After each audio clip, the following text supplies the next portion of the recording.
this episode of Run, Lift, Push. Why? Why bobsled? Why do I think I'd be competitive at a US Bobsled Combine tryout? It's a cold day, it was 40-something degrees at the track. It rained all night last night, but I'm gonna try to, explain a little of this while I drive home. When you think about a combine, probably the first thing that pops into your mind is the NFL's combine. I competed in something like that my junior year of high school, so as a 17-year-old. I competed at a combine, and at that combine, I ran a 4.58 40-yard dash. That may mean nothing to you, and that's fine. Back then, it didn't really mean anything to me either. What that means, though, for this year's NFL Combine is that at the position that I played, of safety, I would have ranked 6th. Now, you're saying, hey, you are 36 years old, you have 2 kids, you have a wife, you have a cubicle job. What makes you think you can get back to that speed? Well, I read a really interesting study that was that I found on the University of Michigan School of Kinesiology. They apparently did a study on aging elite athletes. Don't consider myself elite, but they found that the peak happens in your mid-20s, and then drop-off happens kind of in your late 30s, and then starts to go in your 40s, and you're not really competitive at an elite level. I ran that at age 17. That means I wouldn't have peaked for another 5-6 years. It's pretty logical to think that now, on the downswing, I could come pretty close to that time. So I'm not saying I could compete with the guys at the combine. They are extremely good athletes, well-rounded. I'm just saying in the 40-yard dash, I had a phenomenal time.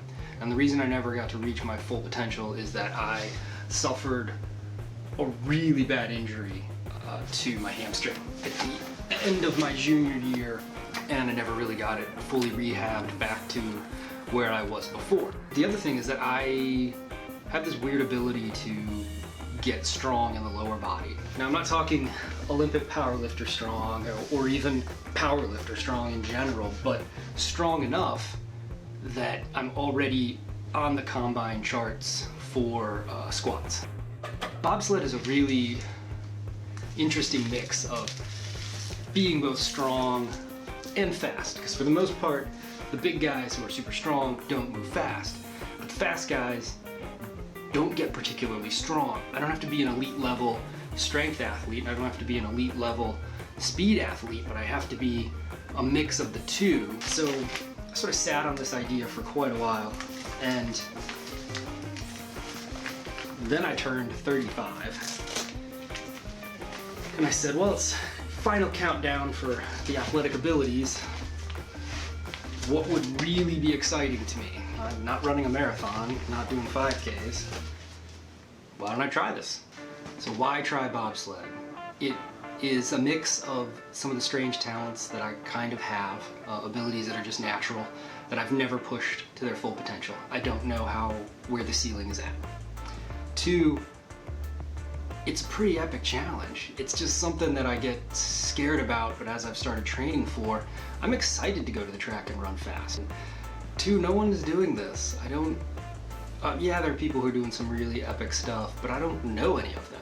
And so if I can be someone who's trying something that's extremely challenging and seems borderline impossible and kind of dumb, then maybe I could encourage other people who are afraid to try some stuff to do it. 3rd, I've gotten a lot of wisdom, balancing family and faith and fitness and all this training. I've developed some life hacks. I don't see the people portrayed on TV who are dads, who have full-time jobs and then are doing training. And so I think there's a lot of misinformation that's out there, and I think there's not a lot of examples of everyday, regular people trying to do epic things. And so I wanted to see it. And then lastly, if it happens, it's a God thing. I can't take credit for it. It would literally be just a blessing from God if the speed came back and the body held up. Oh, I mentioned in passing that I tweaked my shoulder in the last video. And I do tweak my shoulder somewhere in here. Yeah, that's for real. I messed up something kind of up here in the front delt, so didn't want to buy a new rehab piece of equipment, so this is my makeshift shoulder ice sling. And got a bunch of other ice going on while I watch this NCAA tournament game. That's the rundown as to why I think I can be competitive and why in particular bobsled. If you have any other questions or you're curious about something, leave it in the comments. I'll try to answer it, or maybe do a follow-up video if this one was interesting to people. As always, you can subscribe by clicking somewhere over here. I'll annotate that, and I'll send links to the previous episodes that kind of explain some of the other things, like how I train early in the morning and how I dealt with just mental funk from earlier, and that'll also explain this shoulder thing, so that'll be down here. And thank you for watching, and don't forget, stay epic.